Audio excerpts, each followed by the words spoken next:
And away we go. Welcome back to the pickup meeting. Hey, someone forgot to send the calendar invite to you, but you showed up anyway. We're so glad you're here. How you doing, Brody? I'm good. You're cracking me up today. Yeah, listen, this is going to be fun. Like we haven't done a Just Us episode in a while, and here we are kicking off March Just Us. And I'm excited to talk about all the things that are going on. March is kind of an interesting time in higher ed, right? We're hitting spring break, daylight savings. There's a lot going on. What's your take on daylight savings? How are you feeling about that? All right, so if we're going to have daylight savings, Yeah, that's a thing, and I feel like it's this time of year that there's always like, well, legislators are in full agreement that we need to change this, and then it never changes. Like they vote on stuff and then nothing goes anywhere. right. So if we're going to change things, this is my favorite shift. We get a little more time. The days last a little longer. I enjoy that, so that when I'm leaving the work at 5 o'clock or 5:30 or whatever time it is, that it's not just dark as you're walking out of the office. I enjoy that there's more light, so you can go on a walk that evening or do some things, and it's not freezing cold. Yeah, nothing says impending doom like darkness at 4 o'clock. Yeah, and listen, like there's also some things that are tied to it. It's spring, it's spring break, it's the start of baseball season.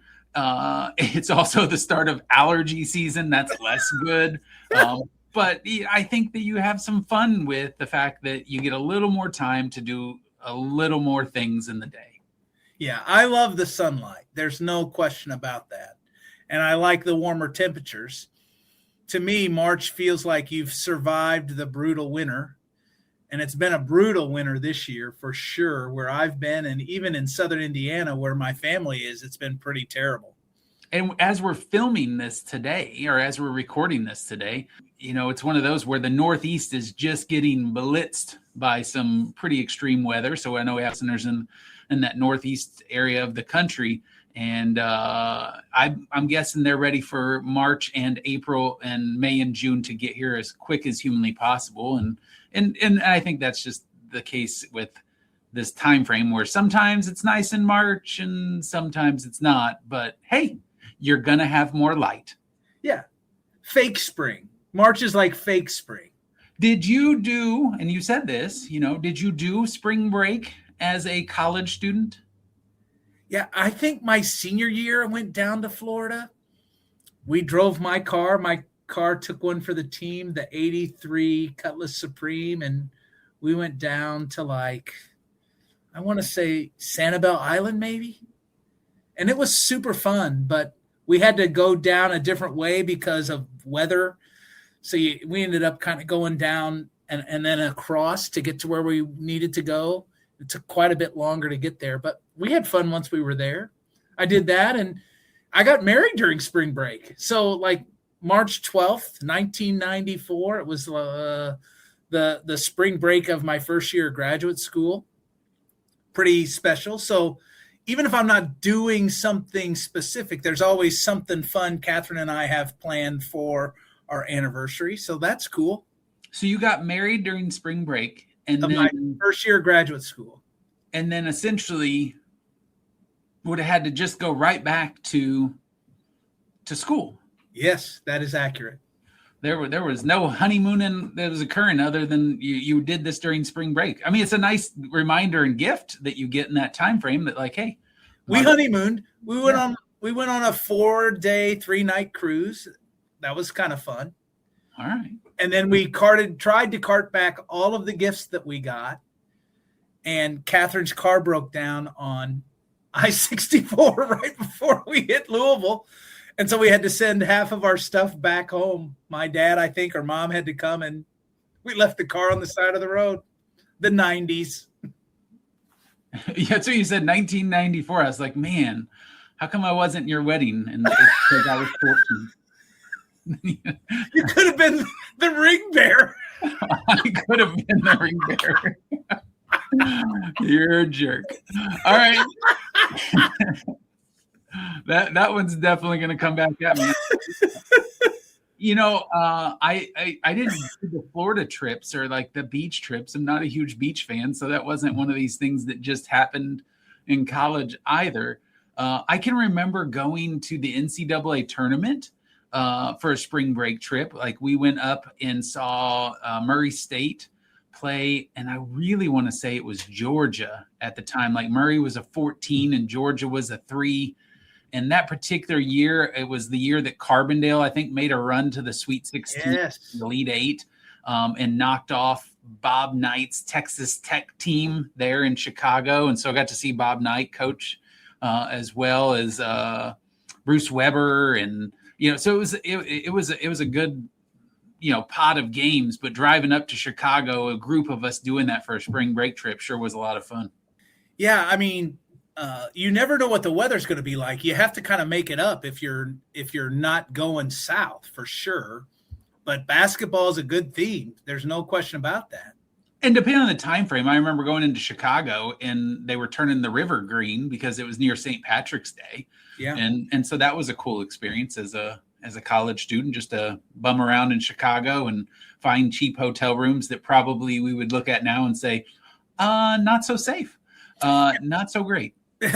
I remember in 83, I was 13 or 12 years old. The regional was in Evansville. It was Roberts Stadium. And I remember the 8 teams that were there. I think Georgia was there. Tennessee was there. And I didn't go, but man, Evansville was kind of excited about hosting a Division I, like being one of those cities that gets to host a first couple of rounds of the NCAA tournament. That was pretty big news. But I like March Madness for sure. For sure. Hey, so one of the things I know we wanted to talk about today, this is called awkward transition. I thought it was a pretty good segue myself. Segue. Public speaking. I think that because we're a little goofy, we have a lot of fun together. You remember this from a couple of years ago at the Administrators Institute that people are like, hey, you guys are the funny guys. And it's like, well, it depends how you're defining funny. Yeah. But we have some fun with our presentations together. We have fun when we get to present. I think we do okay. I know you do keynote address. I do keynotes at different things. Do the nerves still get you, or have they gone away? No, they're there for sure. I think it's a testament to being a really good speaker is if you're nervous. To me, being nervous is a part of it, I think, because it brings some excitement to the session. It means you're going to be on and prepared. But, I did the AI session for the Administrators Institute last month, and I'm telling you, I did not sleep very well.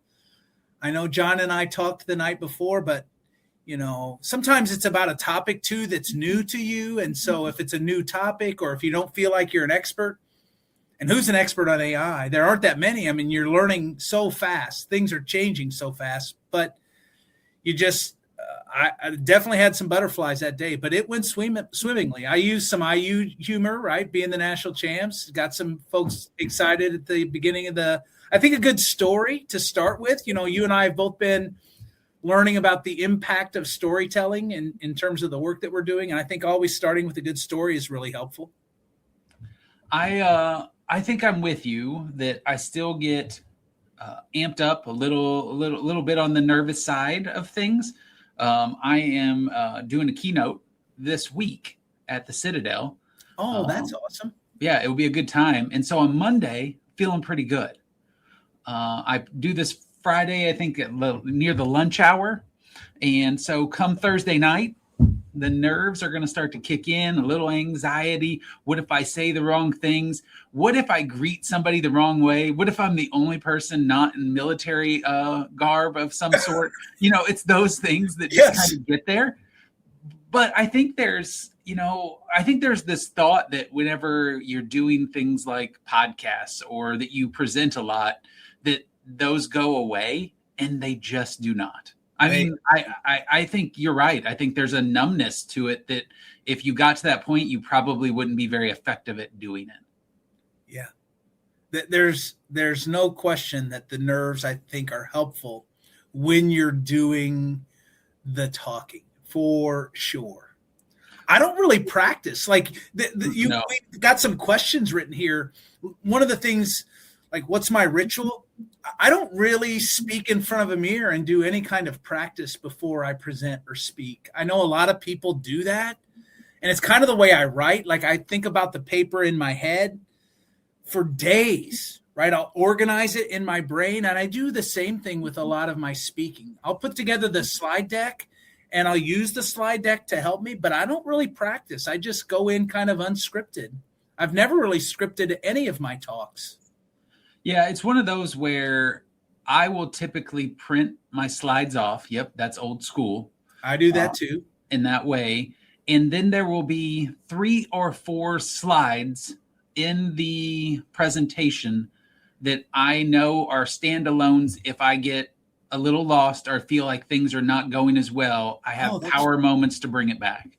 That's awesome. Which is, it could be a power moment of like, I do a presentation on student success and it'll be a quote about student success, or let's reflect on the 2 things at your institution that you feel need to be better regarding student success, so that people can talk and bring a conversation back into where they're at in case I have lost them. Yeah, I always use crowd participation. Those are my breaks. In most of the keynotes or talks that I do, I always give the crowd a chance to kind of talk about a couple of questions. I think that's a really good approach to break up your own, whether it's a keynote or a workshop. To me, that's been really, really helpful, is that audience participation. 1, it gives you a chance to reset if you don't think things have gone very well. And 2, it's a time for a break, right? Like, you can take a break and people feel good. If you're giving them a chance to kind of think about things, people feel good about that. The other thing that, go ahead. Do you have a worst moment? Like, as you think about the keynotes or presentations, or even things you've done public speaking wise, just in general, that is like a worst moment? For me, the first thing that came to mind is like doing a play back in high school. And I was supposed to be this, I don't remember. I think the play was like DuckTales and Bobby Socks. That sounds really familiar. And I was playing a football jock that was kind of dumb.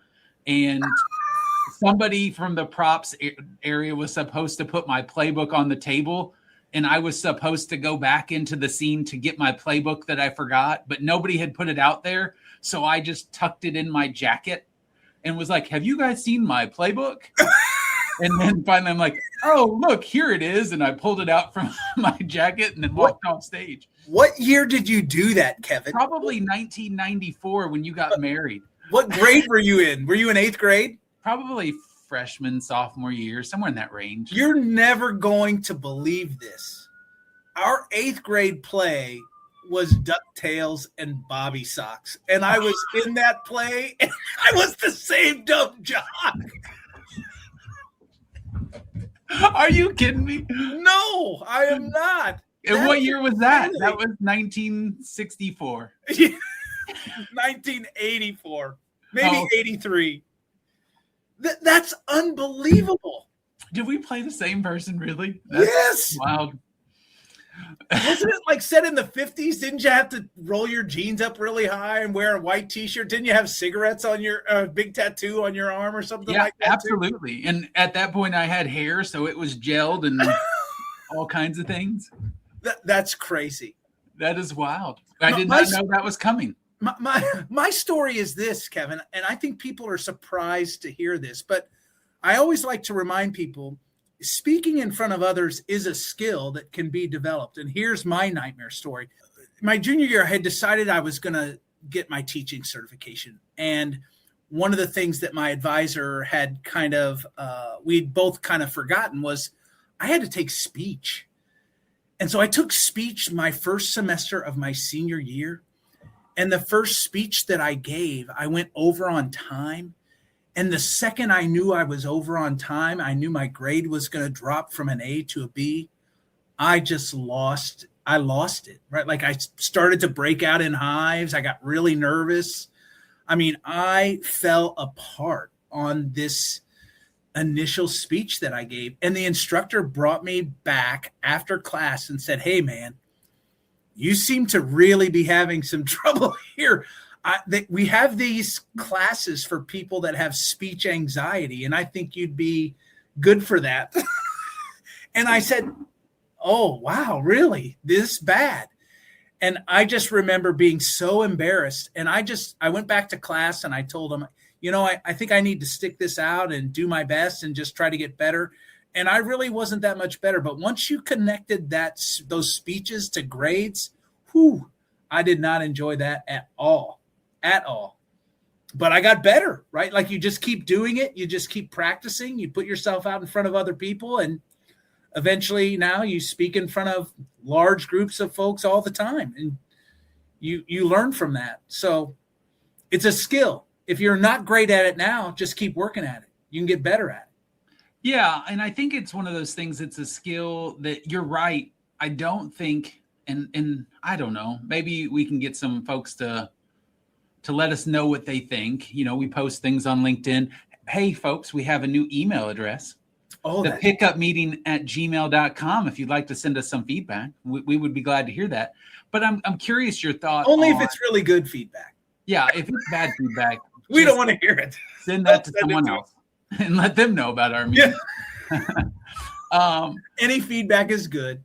We'll accept constructive criticism. Yeah, we want to get better. We do. I know that I make age jokes to Brody. You don't have to tell me. I do. I don't think that any of you are old, just Brody. By the way, the thing I'm just kind of curious about is the ways to get better about this. Because I think that there are people, and maybe this works for some, that they do think, hey, we should practice in front of the mirror. Hey, I should do this in advance in a classroom. And for me, I don't think that would have ever made me better. But I also used to have a fear of flying, and I decided to start to fly more often. And that helped me with that fear. I kind of think some of the key here is what you just said. Present, keep presenting. Yes. And you're going to get better at it. Yes. I think that is the way. Yeah. And the other thing I'm curious of your thoughts on is what makes a presentation great? Is there something that's there that makes presenters genuinely wonderful at this? Or is it that they just are competent in their knowledge and just good at it? I think the best presentations are sometimes the simplest, right? You have to have maybe one or two things you're really trying to get across. And then your talk needs to really focus and hone in and attack those one or two things. What do we want to accomplish in the hour that we have? I think the sessions that can get really messed up or not great is one, if you really have a lot of things that you're trying to cover. And two, there needs to be a dynamicism of sorts. I don't even know if that's a word. Let's make up another one. Feedback. Yeah, email. That's not a word, Brody. but I think that storytelling piece really matters. There's a personal vulnerability that comes with some storytelling to me that makes for compelling presentations. Generally, those are the two or three things that I think. I have to self-admit, I'm not a huge fan of keynotes. It's not my favorite thing to go to. Generally, it's not the fault of the person delivering the keynote. It is, I'm going to use an example, and this is, you were part of this committee, so I don't know how it got there. The Chicago Annual Conference in 2008. Right. The keynote. Stop it. I was 28. The keynote address for that particular event was, I think, like the Gatling sister from the Gatling brothers. Do you remember this? Is this right? The Statler brothers. Statler. Right. Okay. And so I was not in charge of this component of the annual conference. I think all people that were in charge of it are either not listening to this or not going to be still in the field. And so there's that part. And so this was the keynote that was chosen. And I kind of remembered the one from the year before that in Baltimore where it was Terenzini and Pasquarelli. Yeah. Right. And I was They like, were awesome. Yeah, they were fine. It was really it was really, really heavy in their data and their work. Yeah. But the next year when it was Statler's sister, and you're going through and she starts to sing, but she also has no clue what academic advising is. No, none whatsoever. Zero at all. So like all effectiveness is lost. I remember looking over at my supervisor at the time, Dr. Ellen Bonaguro, as she starts to sing her second song, which was pretty religiously heavy at that moment. And she looks over and she says, "Yeah, this is weird." And I'm like, yes, thank you very much. Because sometimes that's just the thing that's there. Is like, for me, the keynote has to hit the event.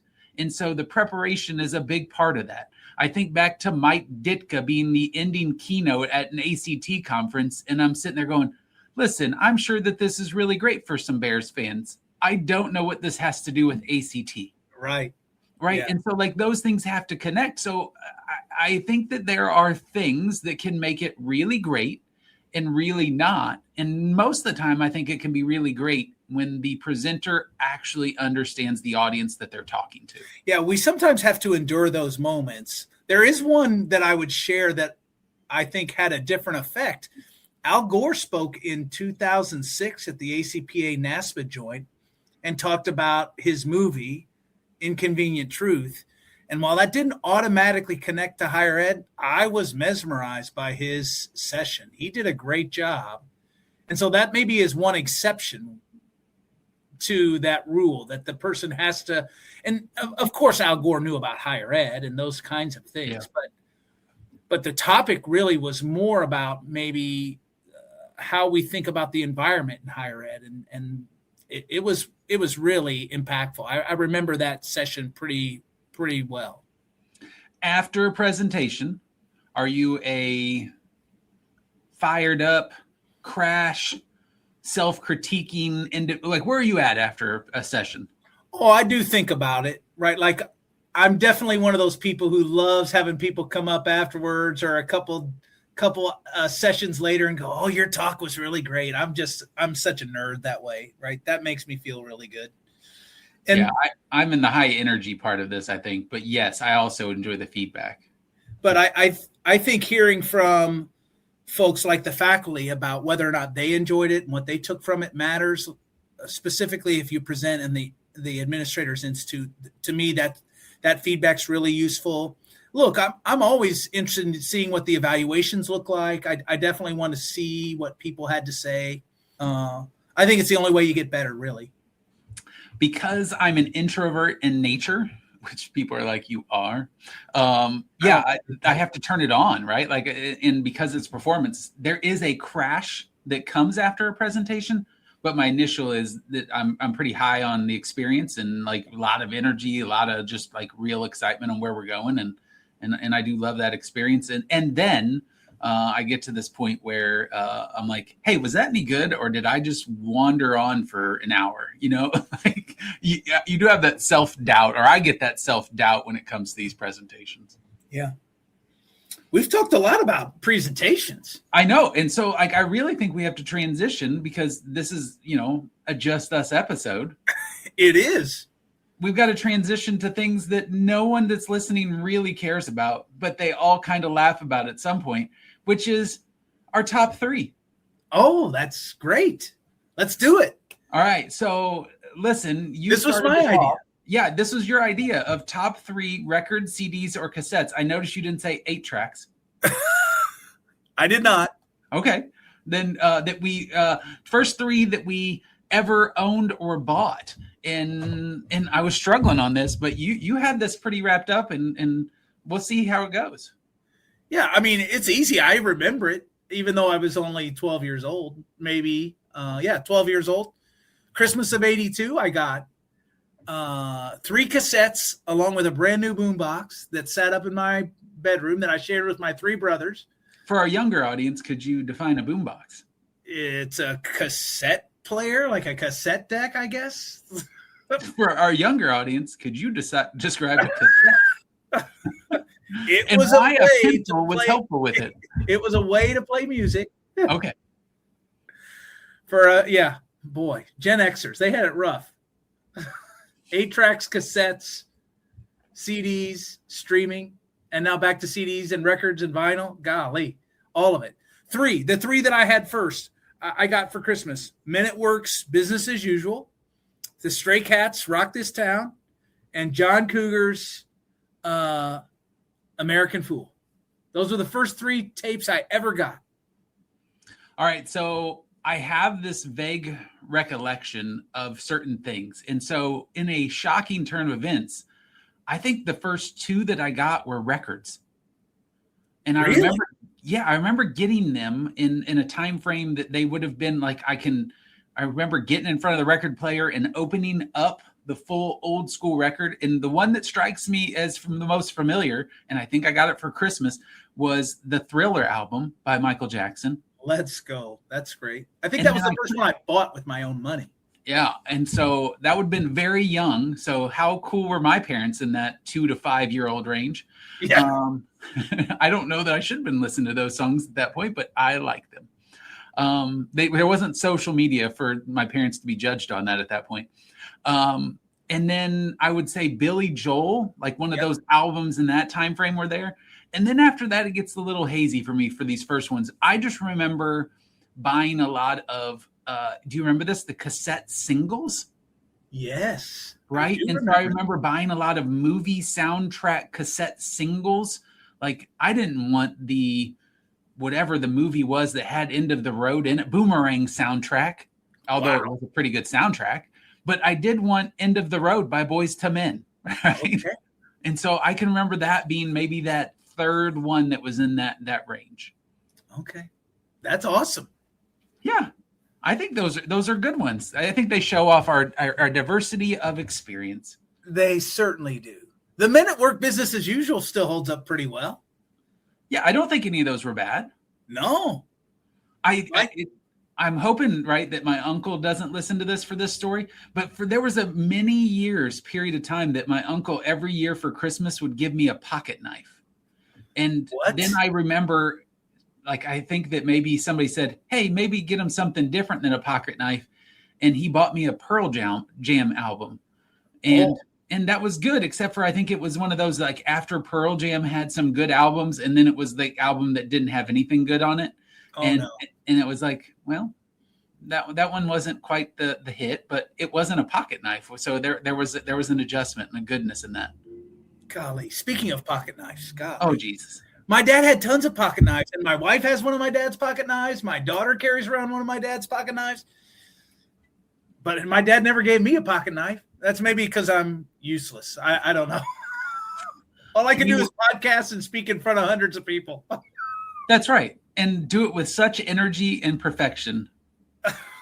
I think it's the imperfection that makes this show what it is, to be fair. And I think the imperfection is probably why he didn't give you a pocket knife. Yeah. All right, folks, we've made you suffer long enough. That's it for this edition of the we made it. We're done already. We did. We're under 30 minutes even. I think we talked about the least amount of important stuff in this episode of the pickup meeting than any pickup meeting we've done. Hey, in fairness, though, we think presenting is something that you just do. And I think letting folks know that even in doing it, we have struggles in it as well. Like, this isn't just we do it and we love it. Like, this is nerve-wracking. And whether you're new or experienced or whatever it is, I think it's good to know that people all are going through some anxiety when presenting. Well, and the fact that the podcast in and of itself is a presentation, right? In many ways. I mean, Matt Markin did a great job presenting on this at the fall NACADA presentation about even what we talk about being an addition to the scholarship and the work that is academic advising and higher education. So maybe just being out here today is contributing to the scholarship of higher education. Who knows, Kevin? Thank you for contributing to the scholarship of education today. You too, Kevin. Thank you. Gee, thanks, Brody. Send us out of here. Yeah, that's this edition of the Pickup Meeting. We hope your own meetings, formal or pickup style, are as meaningful and as fun as this one. Until next time, do good and be nice.